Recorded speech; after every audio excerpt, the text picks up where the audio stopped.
আমি তাকে ভালোবেসেছি তার সৌন্দর্য দেখিনি। সে যেমনই হোক, আমি তার থেকে সুন্দর কাউকে চাইনি। তার মুখ থেকে ভালোবাসার কথা শোনাটা ছিল আমার জীবনের শ্রেষ্ঠ উপহার। আফসোস, এটা ছিল তার অভিনয়। তবে আমার ভালোবাসাটা অভিনয় নয়, বরং তার এই অভিনয়ের কারণে তাকে পাওয়ার যুদ্ধে আজ আমাকে মানতে হলো হার। একটা সময় হাসির রাজ্যের রাজা ছিলাম, আজ সেই হাসিটাকেও হারিয়ে ফেললাম।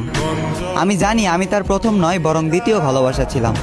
তবুও সে চিন্তাবাদ দিয়ে তাকে ফুলের মতো আগলে রাখলাম। আফসোস, সে ফুলের কাঁটাতেই আমার জীবন গেল, যে ফুলটা একটা সময় আমাকেও ভালোবাসার কথা বলেছিল। খারাপ তো তখনই লাগলো যখন দেখলাম চোখের সামনে অতি আপন মানুষটা হয়ে গেল পর। চোখ দিয়ে ঝরলো বৃষ্টি, বুক দিয়ে বয়ে গেল কালবৈশাখী ঝড়।